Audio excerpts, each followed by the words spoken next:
नमस्कार मित्रों जी, आपका स्वागत है फिर से हमारे चैनल पर। हम साइंस के अंदर पढ़ रहे थे कोशिका के बारे में, और हमने इससे पहले जो कोशिका की जो संरचना है, जिसके अंदर कोशिका झिल्ली, हम कह सकते हैं कोशिका द्रव्य और केंद्रक, इनके बारे में हमने विस्तार से पढ़ लिया था।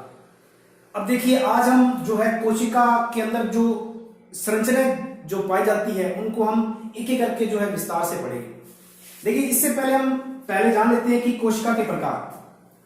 तो देखिए, कोशिका के जो प्रकार हैं वो कितने हैं। अगर हम बात करें कोशिका के प्रकार की, तो कोशिकाएं दो प्रकार की होती है। कोशिकाएं दो प्रकार की होती है। नंबर एक बात करें हम प्रोकैरियोटिक कोशिका, प्रोकैरियोटिक।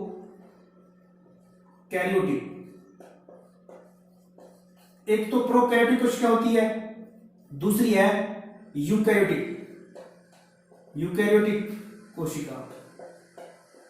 और जीव भी दो प्रकार के होते हैं, एक प्रोकैरियोटिस और यूकैरियोटिस। ठीक है, ये दो प्रकार के जीव हैं या इनकी जो कोशिका है। अब देखिए, बात करें हम प्रोकैरियोटिक कोशिकाएं क्या होती है, तो इसका सिर्फ यही एग्जांपल है या फिर यही उदाहरण इसका है प्रोकैरियोटिक।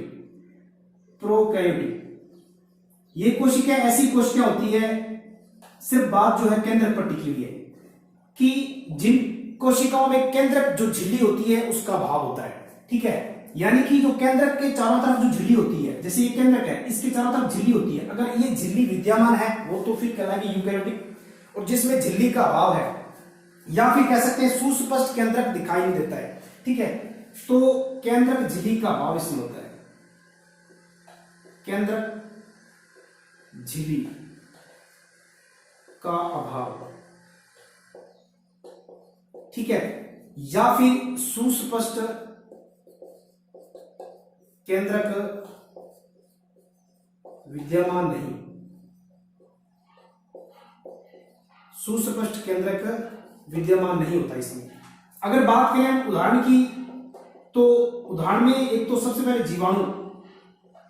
जीवाणु की संरचना में जो केंद्रक होता है वो स्पष्ट दिखाई देता, या इस केंद्रक के चारों तरफ केंद्रक झिल्ली जो है वो नहीं होती। जीवाणु और नील हरित शैवाल, नीले हरे जो शैवाल हैं उनमें भी इस कोशिकाओं का जो है कोशिकाएं पाई जाती है। बात करें हम 2 नंबर यूकैरियोटिक कोशिकाएं। यूकैरियोटिक कोशिकाएं क्या होती है? यूकैरियोटिक कोशिकाएं वे होती है जिनमें केंद्रक झिल्ली होती है, ठीक है, यानी सुस्पष्ट जो होता है केंद्रक होता है, इसमें हम या कह सकते हैं केंद्रक झिल्ली होती है, केंद्रक झिल्ली होती है, जिनमें सुस्पष्ट केंद्रक होता है या फिर केंद्रक जो होता है उसके चारों तरफ जो है झिल्ली होती है या केंद्रक झिल्ली विद्यमान होती है। उदाहरण की बात करें तो पादप कोशिकाएं, पादप और जंतु कोशिकाएं, जितनी भी पादप और जंतु कोशिकाएं हैं वो सभी क्या है, किसमें आएंगे? यूकैरियोटिक कोशिकाओं में आएंगे, या फिर ये जीव कहलाएंगे यूकैरियोटिस, ठीक है। और इसी प्रकार प्रोकैरियोटिक कोशिका वाले जो जीव है प्रोकैरियोटस जीव जो है वो कहलाएंगे, ठीक है। तो ये बात हुई हमारी कोशिका की। अब हम बात कर लेते हैं आगे जो है कोशिकांग की भी। कोशिकांग क्या होती है, यानी जो कोशिका के अंदर पाए जाते अंग है वो कोशिकांग कहलाते हैं। देखिए, अब हम बात करते हैं कोशिकांग की।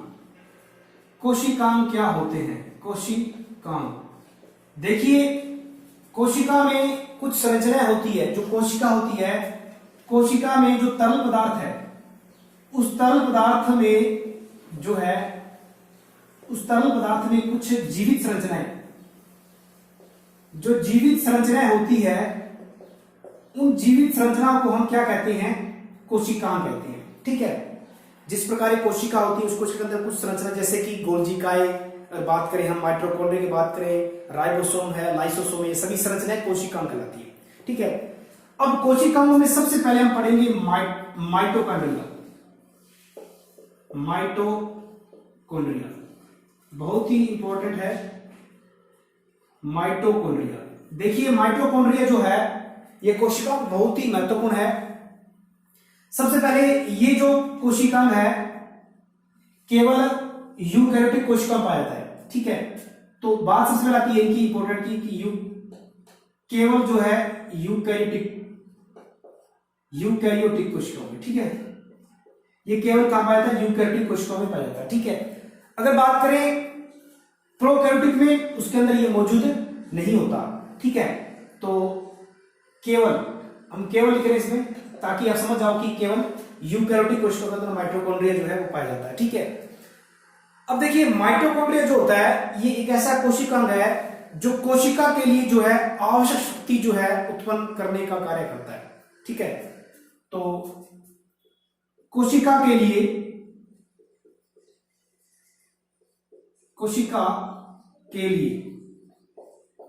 जो है आवश्यक शक्ति उत्पन्न जो है करता है, कोशिका के लिए जो है आवश्यक शक्ति उत्पन्न करता है। शक्ति उत्पन्न करने का जो है वो कह सकते हैं हम कार्य करता है, इसलिए इसे क्या कहते हैं? इसलिए इसे हम क्या कहते हैं? कोशिका का शक्ति ग्रह, कोशिका का शक्ति ग्रह, या फिर हम कह सकते हैं कोशिका का पावर हाउस, ठीक है। तो पावर हाउस जो है माइटोकॉन्ड्रिया जो है कोशिका का शक्ति ग्रह क्यों है?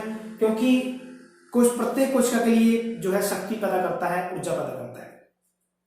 अब देखिए एक ही जो जीव है उसकी जो विभिन्न कोशिकाएं होती है, उस कोशिकाओं में जो इनकी संख्या अलग अलग होती है।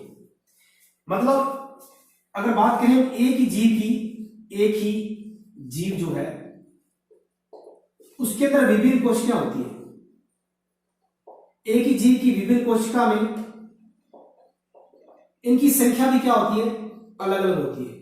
ये नहीं कि एक कोशिका उसके अंदर 10 है, दूसरी में 10 है, ऐसा नहीं हो सकता, संभव नहीं है। अलग अलग सबके अंदर है, मतलब एक में 10, किसी में 50, किसी में, इस प्रकार से एक ही जीव में कोशिका जो विभिन्न कोशिकाएं होती है उन सभी में संख्या जो होती है माइटोकॉन्ड्रिया की वो अलग अलग होती है, ठीक है। एक सबसे इंपॉर्टेंट बात इसकी ये है। अब देखिए बात करें हम कि जिन कोशिकाओं को ऊर्जा की आवश्यकता ज्यादा होती है, ठीक है, जिन कोशिकाओं को जो है ऊर्जा की आवश्यकता ज्यादा है, ठीक है, ऊर्जा की आवश्यकता जो है वो ज्यादा है, उन कोशिकाओं में इनकी संख्या जो है वो अधिक होती है, यानी माइटोकॉन्ड्रिया उसमें ज्यादा होगी, ठीक है। तो ये इसकी बात हुई कि जिन कोशिकाओं में अगर कह सकते हैं कि ऊर्जा की जरूरत ज्यादा है तो उस कोशिका में माइटोकॉन्ड्रिया की संख्या जो है वो ज्यादा होगी, और जिन कोशिकाओं में कम है उसमें बिल्कुल कम होगी, ठीक है। अब बात कर लेते हैं माइटोकॉन्ड्रिया की खोज किसने की थी। देखिए सबसे पहले बात करें माइटोकॉन्ड्रिया की खोज, इसकी खोज जो है एक कोलिकर नामक वैज्ञानिक था, उसने 1880 में की। तो खोज जो है 1800, अगर बात करें 1880 में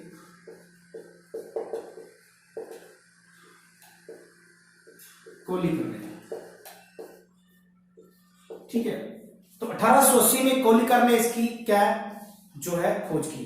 अगर बात करें हम नाम किसने दिया, इसको नाम किसने दिया? बेंदा ने दिया, नाम दिया बेंदा ने। अगर बात करें कोशिकाओं में उपस्थिति किसने बताई? कोशिका में उपस्थिति किसने बताई? तो ये बताई थी आल्टमैन ने, आल्टमान। देखिए 3 वैज्ञानिक थे, खोज की 1880 के अंदर कोलिकर ने, उसके बाद नाम माइटोकॉन्ड्रिया नाम किसने दिया? बेंदा ने। और अगर बात करें हम कोशिकाओं में उपस्थिति जो है उसके बारे में बताया आल्टमैन ने, और आल्टमैन ने जो इसको क्या कहा था? बायोप्लास्ट कहा था, बायोप्लास्ट। तो माइटोकॉन्ड्रिया को बायोप्लास्ट कहा था, ठीक है। तो ये इसकी थोड़ी सी मतलब क्या है कि एक्स्ट्रा है कि खोज 1880 में कोलिकर ने की, नाम बेंदा ने दिया, उपस्थिति बताई आल्टमैन ने। तो फिर से थोड़ी चर्चा कर लेते हैं, बाद में इसकी संरचना पे हम आएंगे, फिर इसके कार्य पे आएंगे।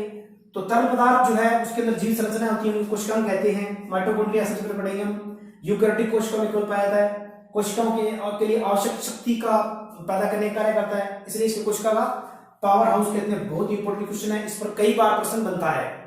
एक ही जीव के अंदर विभिन्न कोशिकाओं में इनकी संख्या अलग अलग होती है, जिन कोशिकाओं में ऊर्जा की जरूरत ज्यादा होती है उन कोशिकाओं में माइटोकॉन्ड्रिया की संख्या ज्यादा होगी, ये बात होगी। ठीक है, अब हम आगे इनकी संरचना पे चलते हैं।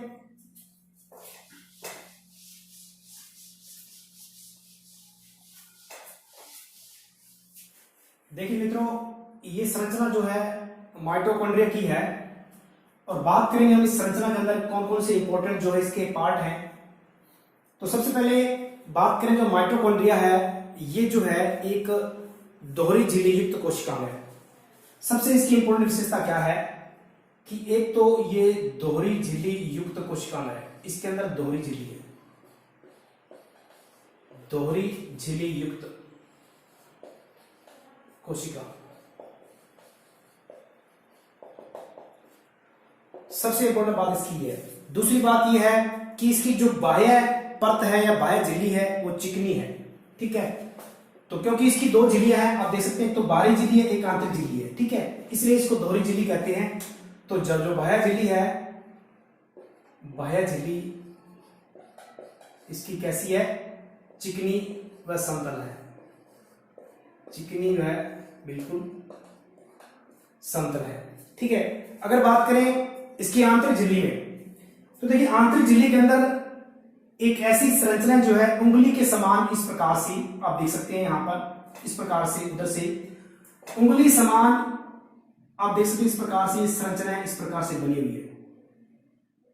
इस प्रकार से उंगली समान जो संरचना एक वलन से निकले रहते हैं, इन क्रिस्टी वलनों को क्या क्रिस्टी नाम दिया गया, आप देख सकते हैं, क्रिस्टी। ठीक है, तो आंतरिक झिल्ली में क्या है, आंतरिक झिल्ली में, आंतरिक झिल्ली में क्या है, अंगुली के समान वलन निकले रहते हैं, वलन निकले हैं, इन वलन को क्या नाम दिया, क्रिस्टी नाम दिया। ठीक है, अब बात करते हैं कि क्रिस्टी की सतह पर क्या है कि अनेक छोटे छोटे इस प्रकार से कण हैं आप लगे हुए, इनको ऑक्सीसोम नाम दिया गया। ठीक है, या इन्हें हम F1 कण कहते हैं। तो क्रिस्टी पर क्या है, क्रिस्टी की सतह पर क्या है, अनेक कण है, अनेक कण है, इन कणों को क्या नाम दिया, ऑक्सीसोम नाम दिया, या F1 कण नाम दे दिया, या फिर ऑक्सीसोम, ऑक्सीसोम जो नाम इनको दिया गया। ठीक है, बात आई इन क्रिस्टी सतह पर जो कण है इनको ऑक्सीसोम नाम दिया गया। अब देखिए क्रिस्टी के जो मध्य का भाग है, यानी बीच वाला भाग जो है, ये वाला, ये बीच वाला भाग है, यहां पर क्या है कि इसके मध्य के भाग को हम मैट्रिक्स नाम दिया गया, क्या नाम, अधात्री।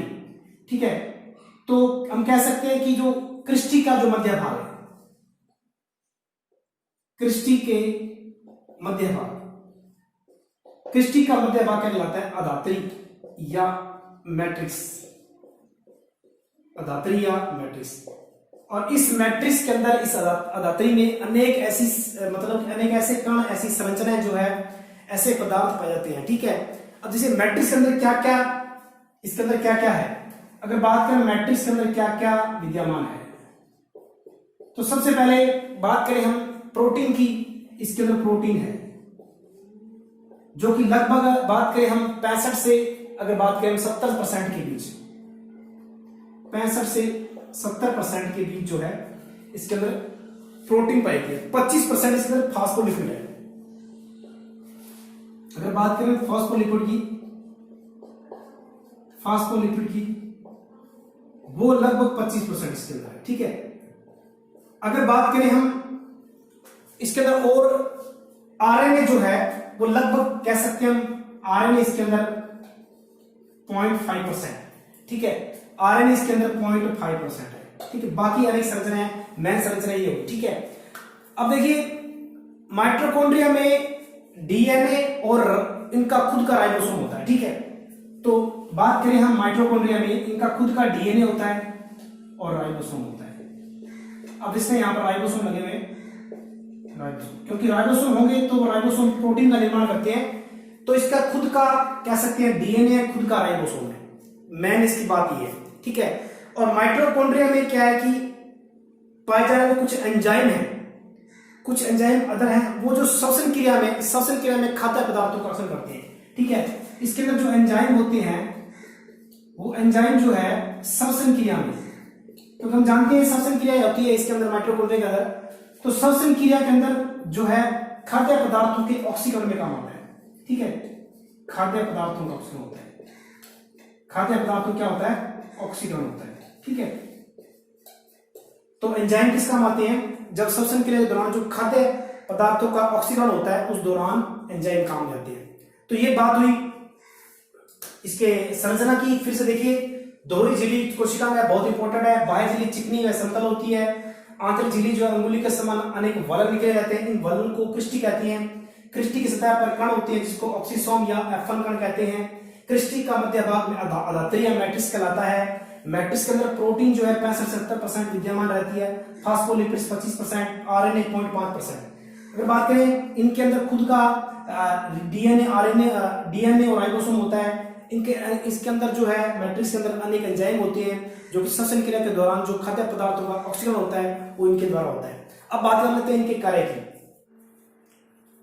देखिए, बात करते हैं माइटोकॉन्ड्रिया के कार्य की। सबसे इसका इंपॉर्टेंट जो कार्य है वो सबसे पहले यही है कि हम जानते हैं कि माइटोकॉन्ड्रिया जो है इसे हम कोशिका का क्या कहते हैं, कोशिका का ऊर्जा घर कहते हैं। ठीक है, इसे हम क्या कहते हैं, कोशिका का पावर हाउस या फिर ऊर्जा घर। ठीक है, या ग्रह शक्ति हम कह सकते हैं, ऊर्जा घर। ठीक है, और हम जानते हैं कि इसमें जो है ऑक्सीश्वसन जब होता है उसके दौरान जो निकलने वाली ऊर्जा है, इसके अंदर हम जानते हैं कि श्वसन के दौरान क्या होती है, श्वसन के दौरान जो निकलने वाली ऊर्जा है वो ऊर्जा एटीपी के रूप में संचित हो जाती है। ठीक है, अब ये ऊर्जा जो है वो कोशिका के अंदर संचित हो गई।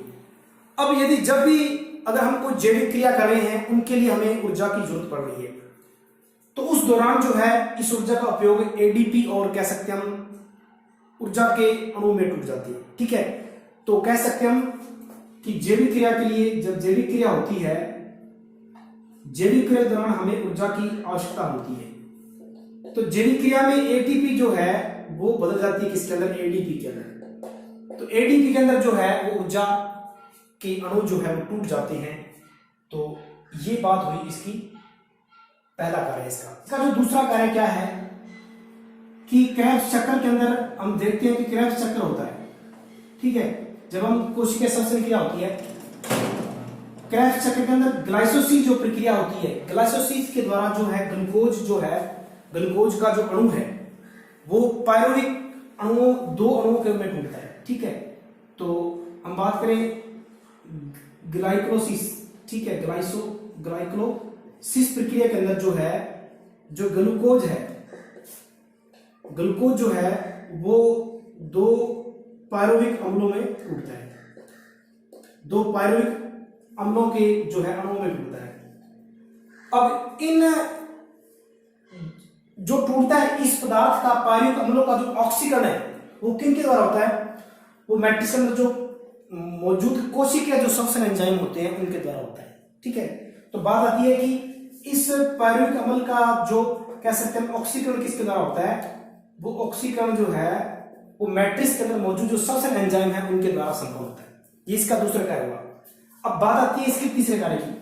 तो तीसरा कार्य इसका क्या है कि ऑक्सीफॉस्फोरिलीकरण जो है, ऑक्सी एक प्रक्रिया होती है जो हम पढ़ते हैं क्रेब्स चक्र के अंदर, ऑक्सीफॉस्फोरिलीकरण, फास्फोरिलीकरण। ठीक है, फास्फोरिलीकरण। ठीक है, ये प्रक्रिया जो है वो कहां होती है, वो ऑक्सीसोम कणों में होती है।